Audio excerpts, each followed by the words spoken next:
All right, let's do the St. Valentine's Day Massacre. What do you think? This is a good one. Who can tell me what is the St. Valentine's Day Massacre? You mentioned it yesterday, or like gunned down some people. It was Al Capone.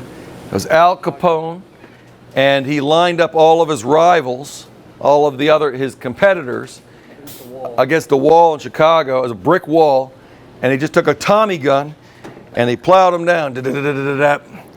It's a very, very famous, when it happened, it made national news. And in fact, if you ever go to Las Vegas, where I live, this happened in Chicago.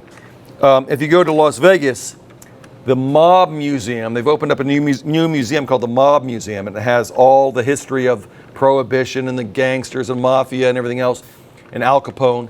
They went and bought the St. Valentine's Day Massacre wall, and they deconstructed it brick by brick, numbered, dated, and labeled them, and then shipped the whole wall to Las Vegas, and they reconstructed it. And you can see the wall with the bullet holes and everything. It's just crazy. I mean, first of all, who does that? Somebody died there. Where did it come? Like it got shipped from? Chicago. From Chicago, yeah. How's this open up? That's a fantastic question. Open, it says. Well, it says open here. There we go.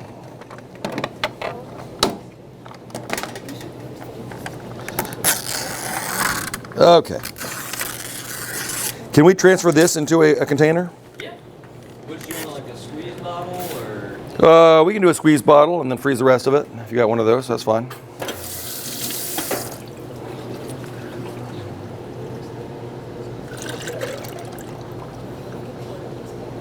And we can refrigerate the rest of that or squeeze it, whatever we want to do. All right. To tell the truth, did we make any of these cocktails last night for any of our guests? It's okay if you did. All right. I almost sold, like I was trying to sell a chocolate martini to a table, but I wasn't sure if they like had all the stuff back here or whatever. Yeah, let's hold off just a couple of days until we get all the ingredients in. I'm sure you guys are excited about these cocktails. I hope you are.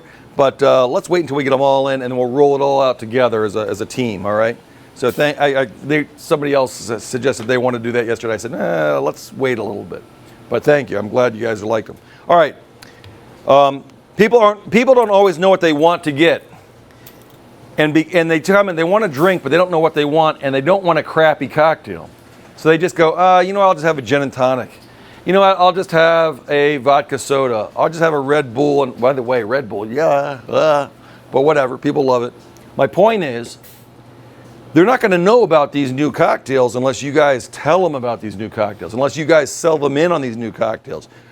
We just launched a new cocktail list. We have it's not my ego here. I'm saying if you want to say, we had world-renowned mixologist Brian Van Flandern came in, and these cocktails are phenomenal. You got to try one. You got to try the smoking Tommy gun. If you like margaritas, this is like a lightly smoky margarita. It's delicious. All fresh ingredients.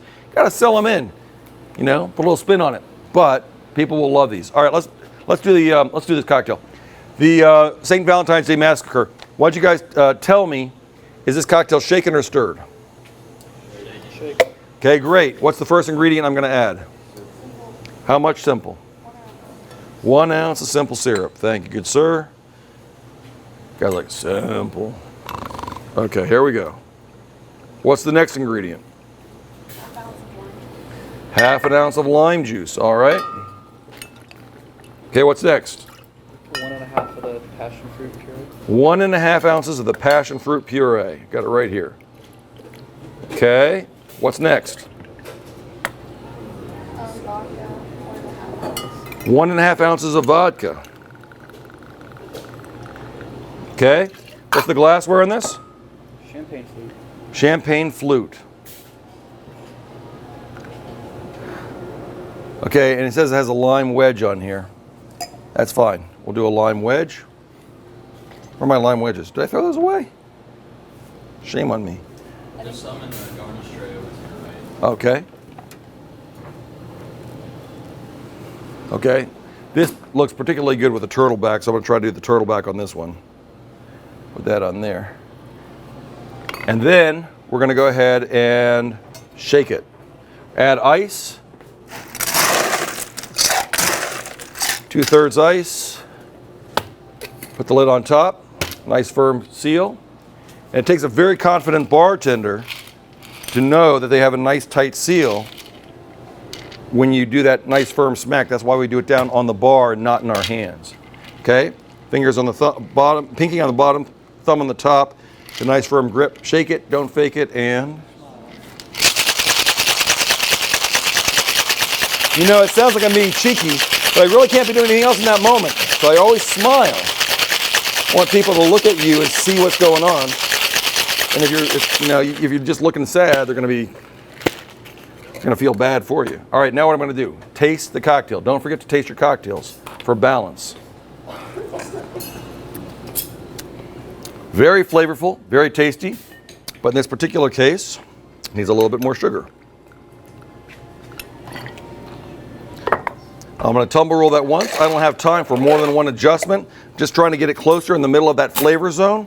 And then I'm going to double strain right into that drink.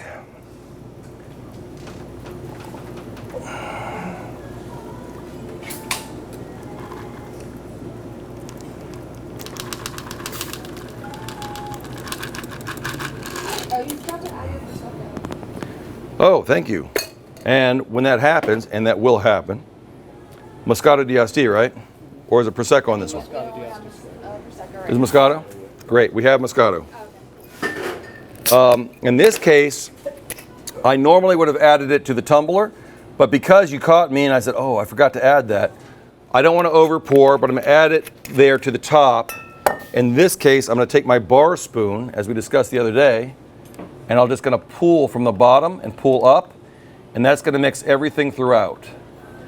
Generally, you don't want to put anything into the guest's glass like a bar spoon, but in this case, A, we forgot the one ingredient and that's important, and B, it's going to, putting a metal bar spoon and pulling from the bottom, that's really not unsanitary, so most guests are going to be just fine with that. All right, so there's your cocktail, and this is called the St. Valentine's Day Massacre. And you set it down with the garnish at 2 o'clock relative to the guest, dead center in the middle of the napkin. Go ahead and take a photo of that, and then just everybody try that.